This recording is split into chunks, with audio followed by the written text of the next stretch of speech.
시대를 막론하고 어떤 특정한 분야에서 최고라는 1인의 자리에 오르고자 열심히 준비하는 일은 굉장히 저는 귀한 일이라 생각이 듭니다. 저 역시 목회를 감당을 하면서 최선을 다해 지금까지 달려왔고 어느 누구 목사보다도 부끄럽지 않은 정말 최고의 목사가 되고 싶은 게 저의 마음속에도 들어 있습니다. 그런데 이런 좋은 의미에서 최고가 되기를 희망하기도 하지만 어쩌면 반대로 최고가 되어야 한다라는 맹목적인 믿음이 목적이 되는 경우도 상당히 많이 있습니다. 그러나 생각해보면 최고 1인의 자리는 나머지 다수가 없으면 될 수가 없습니다. 그래서 한편으로 이런 생각이 들었습니다. 아, 그렇구나. 최고가 되어야 되겠다라는 맹목적인 믿음만을 고집할 게 아니라 최고가 되어서 다른 이들을 위한 헌신의 기회로 그 자리를 활용해야 되겠다라는 그런 생각도 한번 해보게 됐습니다.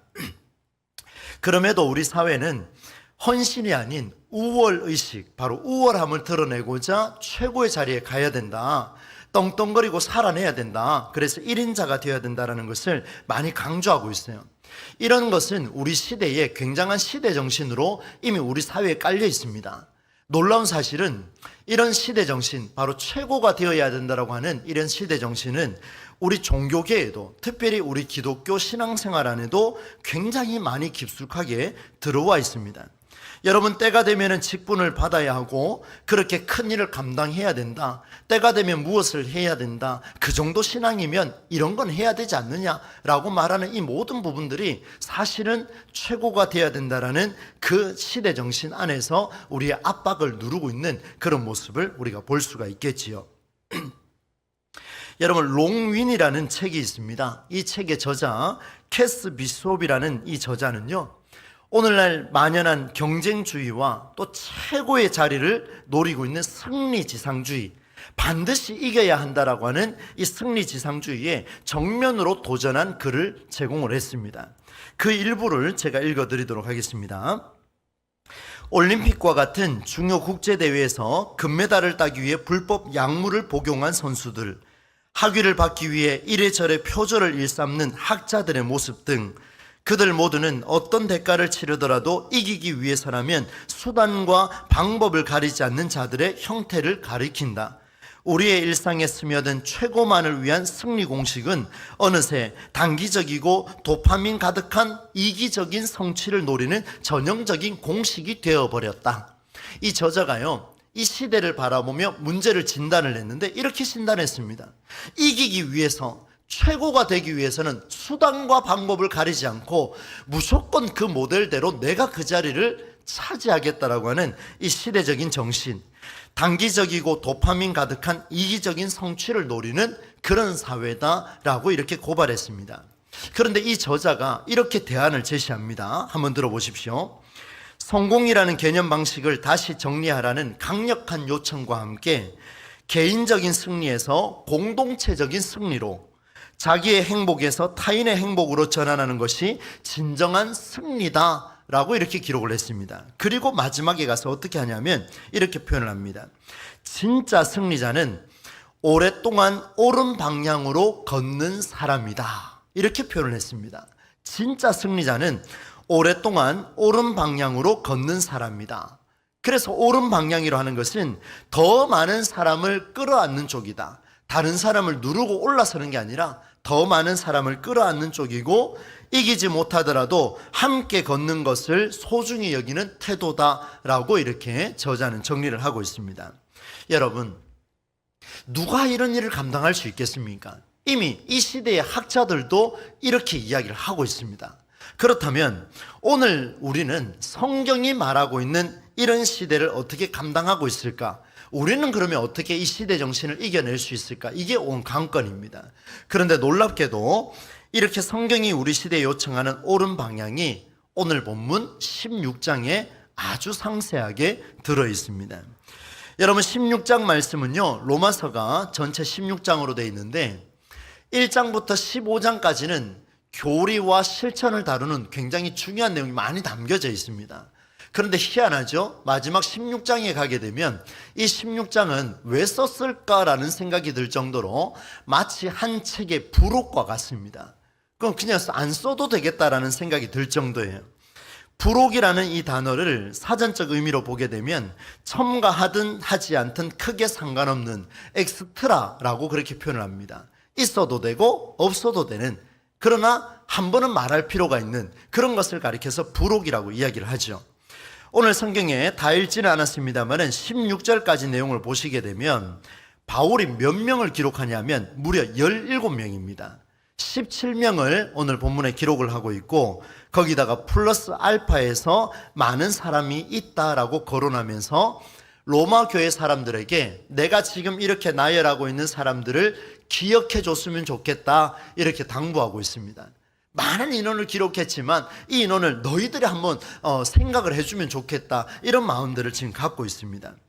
그럼에도 성경에 기록되었다라는 것을 생각을 해보니까 부록임에도 불구하고 성경은 성경이니 우리에게 은혜가 있을 것이다, 이런 마음으로 저는 16장을 묵상하게 됐습니다. 아니나 다를까 여러분, 중요한 사실을 발견하게 됐습니다.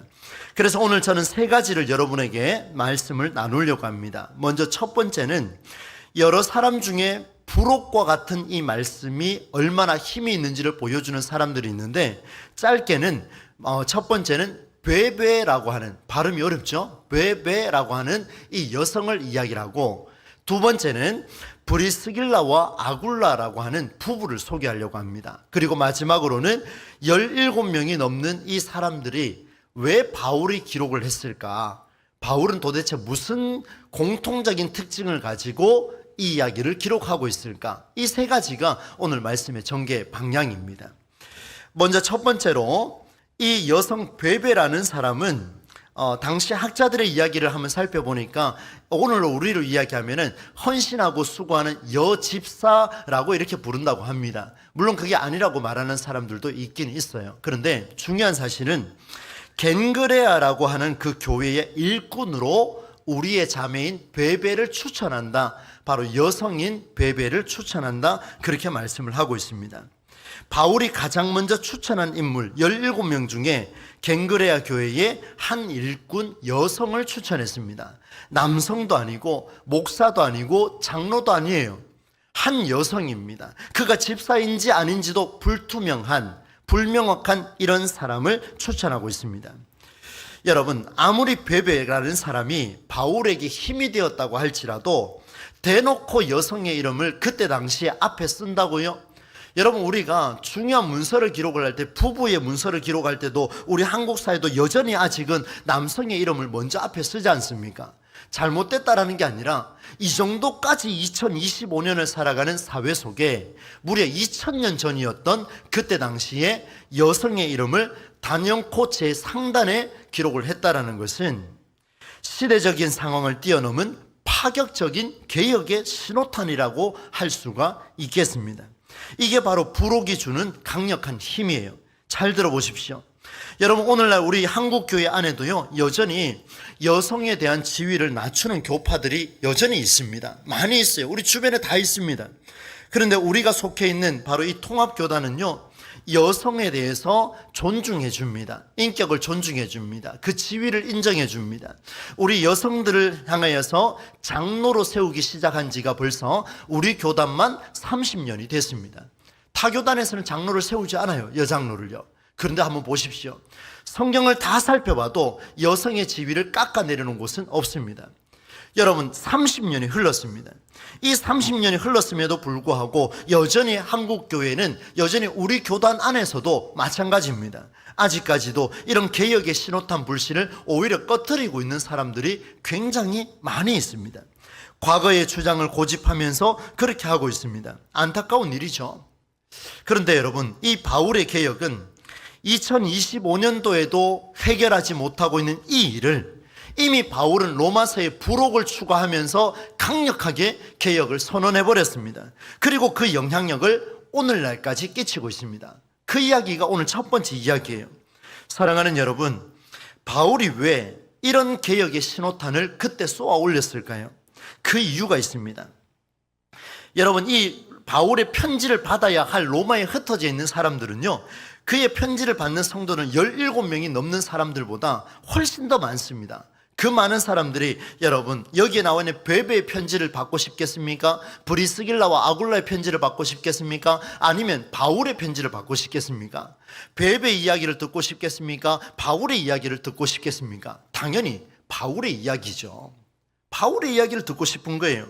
그러나 여러분, 바울은요 이런 그들의 기대를 뒤로 하고 오히려 마지막 부록장인 한 장에 그리고 첫 번째 절에 여성의 이름 베베를 기록하면서 그동안 얼마나 바울이 이렇게 이 여성을 통해서 힘을 얻었는가를 보여주고 있습니다. 한번 볼까요? 여러분 2절 말씀을 제가 세 번역으로 읽어드리겠습니다. 여러분은 성도에 합당한 예절로 주님 안에서 그를 영접하고 그가 여러분에게 어떤 도움을 원하든지 도와주시기 바랍니다. 그는 많은 사람을 도와주었고 나도 그에게 신세를 졌습니다 라고 바울이 이렇게 소개를 하고 있습니다. 베베라는 여성에 대해서 이 여성은 성도에 합당한 것으로 통하여서 많은 사람을 도와줬는데 나도 여러분들이요 바울이 나도 그 여성이 도와주는 것을 혜택을 입었습니다 라고 이렇게 소개를 하고 있는 거예요. 바울이라는 위대한 인물, 그는 수많은 고생과 어려움을 겪었습니다. 포기하고 싶을 때도 많았습니다. 얼마나 힘들었겠습니까? 그런데 이렇게 포기하고 싶은 연속에도 불구하고 바울이 되기까지 주변에서 도와준 사람들이 없었다면 그는 빛을 발할 수가 없었을 것입니다. 여성 베베, 바로 이 여인은 그녀는 많은 사람을 도와줬던 사람이고 바울에게도 도움을 주었던 여성이었습니다. 바울이 사명을 잘 감당하도록 가장 큰 도움을 주었던 사람이 베베였습니다. 이런 사람 어떻게 잊을 수가 있겠습니까? 그럼에도 불구하고 오늘 우리는 바울은 기억해도 그를 위해 헌신했던 여성 베베를 기억하는 사람은 그리 많지가 않습니다. 오늘 제가 이 본문을 가지고 설교를 하니 이제 베베가 누군지를 한 번은 들어보셨을 것 같습니다. 앞으로 여러분 이 베베를 기억하시기를 바랍니다. 이 첫 번째 내용을 이렇게 한번 적용해 보겠습니다. 바울이 되기를 힘쓰는 사람 굉장히 많습니다. 모델이거든요. 우리의 모델 아니겠습니까? 그런데 바울이 되기를 힘쓰는 사람보다 베베와 같은 자가 있어야 공동체가 건강해지고 성장한다는 것을 여러분은 간과해서는 안 될 것입니다. 바울을 닮는 일은 정말 귀한 일입니다. 그러나 최고 1인이 나오기까지 함께 한 자가 없었다면 그 사명은 빛을 드러낼 수가 없었을 것입니다. 소위 잘난 사람이 큰 소리 치는 이런 시대 정신, 우리 시대 한번 보십시오. 잘난 사람이 얼마나 잘났다고 큰 소리 칩니까? 자기 의의를 드러내기 바쁩니다. 그런 사람은 공동체를 무너뜨리지만 오히려 묵묵히 이름 없이 빛도 없이 묵묵히 그 길을 걸어가는 그 사람은 잘못된 시대를 바로잡는 새로운 시대 정신을 개척하는 놀라운 사람으로 살아내게 될 것이라는 것을 보여줍니다. 보십시오. 최고 1인자가 되어야 된다라고 하는, 누군가를 짓밟고 일어서야 한다라고 하는 시대 정신을 바꾸어 준 게 뭐냐면 이 본문에 등장을 하고 있습니다. 1인자가 아니라 오히려 그 1인자를 만들어주기 위해서 헌신한 사람들이야말로 진짜 시대를 살리는 사람이라는 것을 보여줍니다. 두 번째는 바울의 동력자인 브리스길라와 아굴라입니다. 이 두 사람도 참 대단한 사람이에요. 어떻게 동력의 의미를 선명하게 했는지 한번 보겠습니다. 여러분 성경 3절과 4절 말씀을 세 번역으로 읽어드리겠습니다. 그리스도 예수 안에서 나의 동력자인 브리스가와 아굴라에게 문안하여 주십시오. 그들은 생명의 위험을 무릅쓰고 내 목숨을 구해준 사람들입니다. 나뿐만 아니라 이방 사람의 모든 교회도 그들에게 감사하고 있습니다. 이렇게 기록을 하고 있습니다. 바울이 어떻게 소개하고 있습니까? 이 브리스길라와 아굴라라는 사람은 본래 로마의 도시에 살고 있었는데 유대인입니다. 글라우디오 로마 황제의 명에 따라서 유대인들이 로마에서 추방될 때 어디로 갔냐면 고린도라는 지역으로 가게 됩니다. 바울이 고린도에 가보니까 이 두 사람을 만나게 돼요. 이 두 사람을 만났는데 이 두 사람이요, 이 바울하고 직업이 같았습니다. 텐트 메이커예요. 천막을 만드는 사람들이었어요. 그래 마음이 통했을까요? 그래서 그 집을 개방해주고 바울이 복음을 전하려고 하는데 그 일에 동참을 해줍니다. 많은 도움을 주게 됩니다. 근데 심지어 어떤 도움까지 주냐면 바울이 위기에 빠질 때마다 생명의 위험을 무릅쓰고 그의 생명을 구해줬던 사람이 누구냐면 브리스길라와 아굴라라고 하는 부부입니다. 내 생명을 구해준 사람이라는 말 여러분 쉽게 할 수 있을까요? 그냥 뭐 몇 푼 도와줬다고 할 수 있을까요? 뭐 모르는 걸 좀 도와줬다고 할 수 있을까요? 그렇지 않습니다. 생명을 구해준 은인이라고 표현할 때는요, 내 목숨이 끊어질 법한 위기에 있을 때 그때서야 그 사람이 내 목숨을 위해 목숨을 걸고 도와줬다라고 그렇게 말할 수가 있는 거지요. 여러분 심폐소생술이라는 단어를 아실 겁니다. 세상에서 호흡이 끊어지는 순간을 모른 척하지 않고 마치 심폐소생술을 사용하듯 때마다 바울이 목숨이 위기가 있을 때 그가 일어설 수 있도록 역할을 해준 사람이 바로 브리스길라와 아굴라라는 그런 사람입니다. 여러분 심폐소생술이 초기 5분 대응이 얼마나 중요한지는 여러분 매스컴을 통해서 교육을 통해서 너무나 많이 들었지 않습니까? 그 5분입니다. 그 짧은 시간 브리스길라와 아굴라는 그 바울을 살리고 싶어서 몸부림쳤습니다. 어떤 것도 생각하지 아니하고 오로지 그 생명을 살려야 되겠다는 간절함밖에 없었습니다. 두 사람은 자칫 잘못하면 자신도 죽을 수 있는 그 상황에서 위기에 빠진 바울의 목숨을 구해냈습니다. 바울의 이 사명 놀랍지 않습니까? 이 사명은 두 사람의 아낌없는 사랑과 헌신이 있었기 때문에 그 가치를 오늘 우리는 말할 수가 있습니다. 바울을 말할 수 있기까지 브리스길라와 아굴라가 있었다는 것을 생각해 볼 수가 있습니다. 여러분 저는 2002년도에 첫 사역할 때였습니다. 교육전도사로 첫 사역할 때 제 가까운 교회인데 첫 사역을 할 때 부흥회에 오신 그 목사님이 계셨는데 제가 그 3일 동안 열심히 참여를 했습니다. 앞에 이 자리에서 찬양 인도를 열심히 하고요. 주여 부르면서 기도도 하고요. 최선을 다했습니다. 그리고 마지막 날 저녁에 안수기도를 해준다 그래서 저도 안수기도를 좀 받고 싶었어요. 그 사역자들은 서지 마라 그랬는데 저는 좀 섰습니다. 뒤에 몰래 서가지고 이제 줄지어 서서 쫙 돌았습니다. 이 자리에 서서 이제 목사님 기도를 탁 하는데요.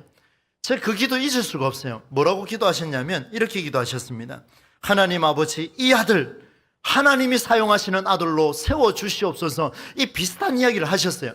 그 얼마나 감사합니까? 근데 그 뒷말이 기가 막혔습니다. 하나님, 이 아들은 바울이 되지 않게 하시고 바나바가 되게 하여 주시옵소서.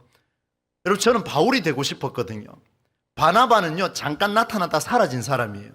바울은요 성경에 서신서를 다 기록한 사람 아닙니까? 저 여러분 목회를 하려고 그러면요 적어도 바울 정도는 해야 됩니다. 그런데 저는 그 기도가 잊을 수가 없어요. 왜 하나님 그 목사님 통해서 그런 기도를 하셨을까? 목사님이 실수하셨을까? 제가 얼굴이 조금 못생겨서 잘못 말했을까? 별의별 생각을 다 했습니다. 그런데요 제가 살아오면서 느꼈던 게 뭐냐 하면 목회는 바울이 되려고 목회하면 실패한다는 것을 뼈저리게 느꼈습니다.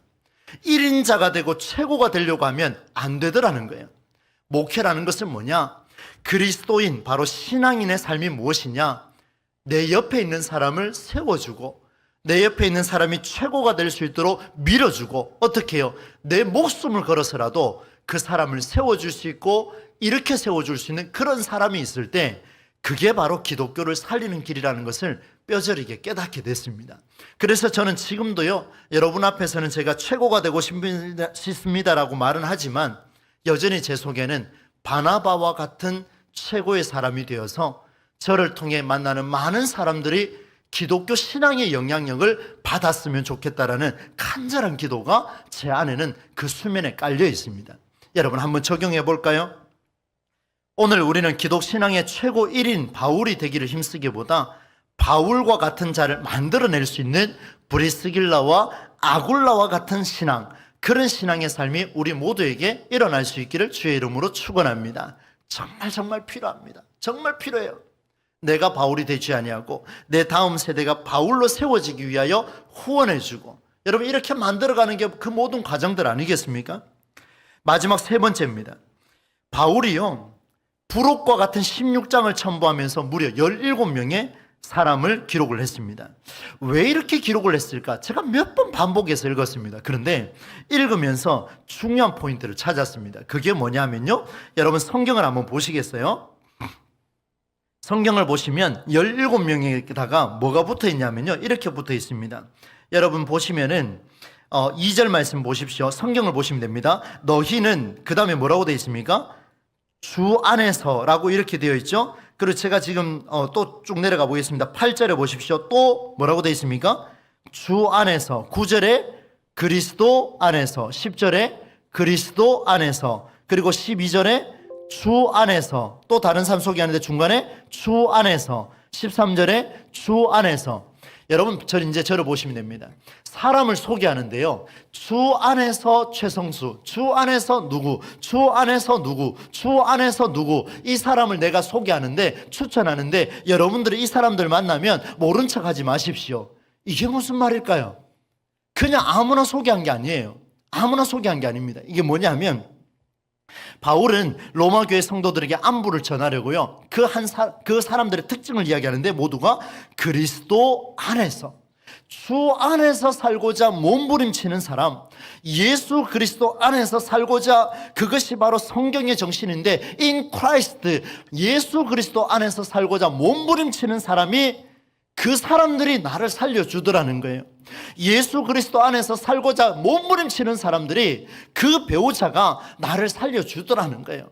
이 말을 바꿔서 이야기하면, 내가 예수 그리스도 안에서 살고자 몸부림칠 때, 바꿔서 이야기하면 성경이 주시는 메시지로, 그 성경의 정신으로 살고자 몸부림칠 때에 내 아내는, 내 남편은, 내 자녀는, 내 부모님은 모두가 바울과 같은 삶을 살 수 있다라는 것을 보여주는 게 오늘 본문의 메시지입니다. 바울이 목적이 되는 게 아니지요. 여러분 얼마나 놀랍습니까? 생명의 은인으로 도움을 받은 특별한 감사의 의미로 17번 기록했다? 그렇지 않습니다. 처음에는요 그런 생각이 들었어요. 내가 리더니까 나한테 잘한 사람의 이름을 써야 되겠다, 뭐 이런 표현을 썼을까, 그런 생각을 했었는데 저의 큰 착각이었죠. 말씀을 읽으면 읽을수록 주 안에서 그리스도 안에서가 드러났습니다. 사랑하는 여러분, 자기 경험에 의해서 나온 게 아니었습니다. 성경의 정신, 제가 늘 강조하죠. 시대 정신을 뛰어넘을 수 있는 것은 성경의 정신밖에 없습니다. 바로 이 말씀을 가지고 한 주 동안 살고자 몸부림치는 그 사람에게 하나님께서는 우리 안에 있는 최고의 1인이 아니라 최고의 1인을 세워줄 수 있는 그 사람들을 통해 공동체를 아름답게 만들어가게 될 것입니다. 말씀을 맺겠습니다.